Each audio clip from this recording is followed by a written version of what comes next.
बिस्मिल्लाहिर्रहमानिर्रहीम। अस्सलाम वालेकुम दोस्तों। मैं आज आपको हातम ताई का वाकया सुनाऊंगा। हातम ताई कोई अफसानवी कहानी का किरदार नहीं बल्कि हकीकी तारीखी शख्सियत है जो 6ठी सदी ईस्वी में यमन के तय कबीले का सरदार था। हातम का पूरा नाम हातम बिन अब्दुल्ला बिन साद इब्ने अज़म अल ताई था। हातम की मां निहायत ही दौलतमंद और सखी खातून थी जिनकी वफात के बाद हातम के भाइयों ने इसका माल रोक लिया और हातम पर बेशुमार जुल्म ढाए। हातम को सखावत विरासत में मिली थी। यही वजह थी कि वो जवान होकर निहायत ही सखी शख्स साबित हुआ। हातम ने सखावत में इस कदर मुबालगा किया कि जब वो बचपन में दादा के पास रहा करता था इस वक्त वो अपना खाना लेकर बाहर निकल जाता। अगर कोई मिल जाता तो साथ मिलकर खा लेता वरना खाना ना खाता था। यूं हातम पूरे अरब में मशहूर हुआ और इसकी सखावत के चर्चे आम हो गए। कुछ लोगों ने हातम की सखावत के बहुत से किस्से गढ़ लिए लेकिन इसके बावजूद हातम की सच्ची हकायत इसकी सखी शख्सियत की दलील है।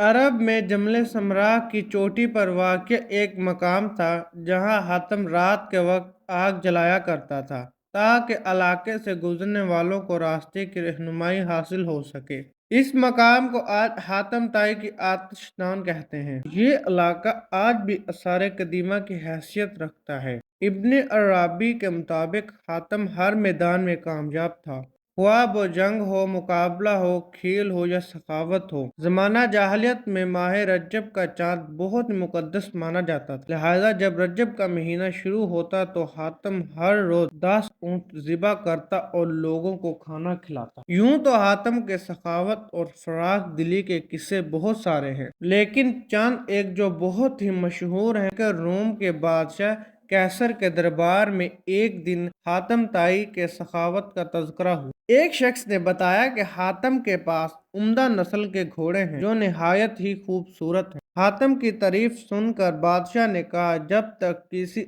आदमी को आजमाया ना जाए इस वक्त तक इसके बारे में कोई राय कायम करना अक्ल के खिलाफ है। बादशाह ने कहा, जाओ और हातम की सखावत के बारे में हमें मालूमात फराहम करो। इससे कोई ऐसी चीज तलब करो जो इसके नजर में सबसे ज्यादा कीमती है। दरबारी ने कहा कि हातम के लिए सबसे ज्यादा अजीज और कीमती इसका तेज रफ्तार घोड़ा है। लिहाजा बादशाह ने यह हुक्म दिया कि हातम से इसका घोड़ा मांगो और मेरे पास लेकर आओ। लिहाजा वजीर के दरबारी कई मंजिलें तय करते हुए रात के वक्त हातम ताई के घर पहुंचे। जब वो वहां पहुंचे तो मूसलाधार बारिश हो रही थी। ऐसे खराब मौसम में घर से निकलना निहायत ही मुश्किल था। लिहाजा मेहमानों के खाने का इंतजाम करने के लिए हातम ने अपने घोड़े को ही ज़िबा कर और दस्तरख्वान पर लजीज भुना हुआ गोश्त पेश किया। सुबह के वक्त जब बारिश थमी तो इन वजीरों ने कहा कि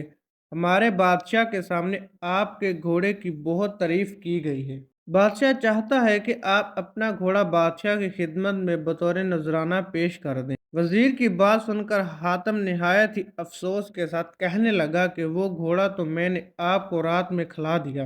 वजीर ने कहा, हमारे बादशाह के सामने आपके घोड़े की बहुत तारीफ की गई थी। ये बात अगर बादशाह सुनेगा तो वो आपकी सखावत का भी कायल हो जाएगा। सन 578 ईस्वी में हातम की वफात हुई। हातम की वफात के बाद इसका बेटा अदी तय कबीले का हाकम बना। वह 9 हिजरी में मुसलमान हुए।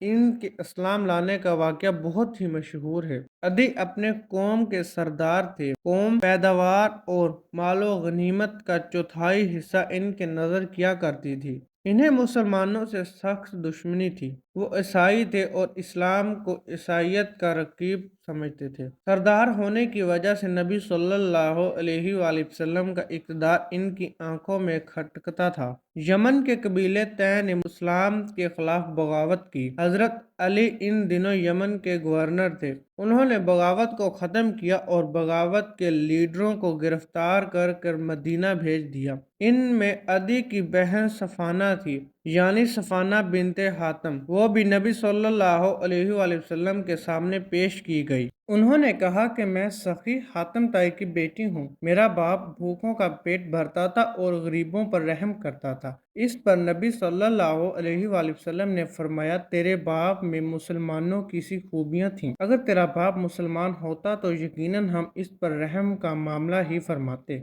इस लड़की को रहा कर दो, क्योंकि इसका बाप आला इखलाक का मालिक था और अल्लाह आला इखलाक को पसंद फरमाता है। नबी सल्लल्लाहु अलैहि वसल्लम के इस हुस्न सलूक से मुतासिर होकर अदी और इनकी बहन सफाना ने बाद में इस्लाम कबूल कर ली। तो दोस्तों, ये थी हमारी आज की वीडियो। उम्मीद है आपको अच्छी लगी होगी। अगर अच्छी लगी हो तो लाइक, शेयर एंड हमारे चैनल ES वाकया TV को सब्सक्राइब कीजिएगा। मिलेंगे इंशाल्लाह नेक्स्ट वीडियो में, तब तक के लिए अल्लाह हाफिज।